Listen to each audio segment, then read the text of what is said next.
Giving bad news to a customer is easier when you do it using 4 keys. My 4 keys for delivering bad news. Clearly explain the issue, acknowledge the impact this news, this problem, this delay has on your customer. Let the person respond, and then manage expectations. Let's start with clearly explain the issue. When you have to give a person bad news, it is best for you to be crystal clear. How do we do that? You explain in all the details that your customer needs the issue. As you explain this issue clearly, here are some pointers. I want you to be brief. We don't want to lose the message in a lot of words. We're not going to bluff our way through it. We're not going to hide it under fluff. We're not going to try to sugarcoat it. We will be brief. So that's no preamble, no excessive apology. It's okay to apologize. In fact, I recommend that, but you don't want to excessively apologize. Own the issue with one apology and then move on. As you are clearly explaining the issue, we're going to be assertive, meaning we're not passive and we're not aggressive. We're right there in the middle, saying what we mean, meaning what we say, and yet we are not mean when we say it. And we're going to focus on being confident in our delivery. We're going to be confident by having this meeting face to face rather than relying on email if the situation is not appropriate for email. We're going to speak from the diaphragm. We'll be direct. That's key number 1. You clearly lay out the bad news for your customer. Key number 2 is acknowledge impact. Why do we need to acknowledge the impact? Don't we need to just focus on the business of the news? You acknowledge the impact because this is going to help you preempt an escalation.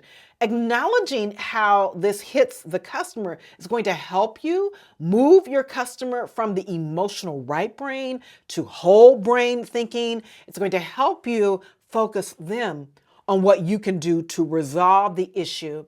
Like key number 1, I want you to be brief when you acknowledge the impact. Brief meaning 1 sentence. That's all you need to do. For example, I know this delay throws off your entire schedule. Or I realize this puts you in a bind. This is no more acceptable to us than it is to you. Now be careful with that one. You want to only make that transparent statement when you clearly know that you did something or failed to do something. The times you use that acknowledgement will be few and far between, but I want you to have it as one of your tools. And then finally, I want to get your materials to you as much as you want them. I want you to be transparent and partner with a customer and let them know we're on your side. What you want, that's what we want. Key number 3 is you let the person respond. Allow the other person, your customer, to process and respond to you based on the news you've given them. Pausing to let the person respond protects you from over-explaining. If you're one of those people, and a lot of people are this type, who you're nervous about giving bad news, you hold off, you delay that, this step is really going to help you. So you give the bad news, you acknowledge the impact, and then you pause. For 3, 4, 5 seconds, you pause. You stop talking. When you do that, it gives you an opportunity to catch your breath. It gives you an opportunity to begin to think through next steps, to process how your customer is taking the news.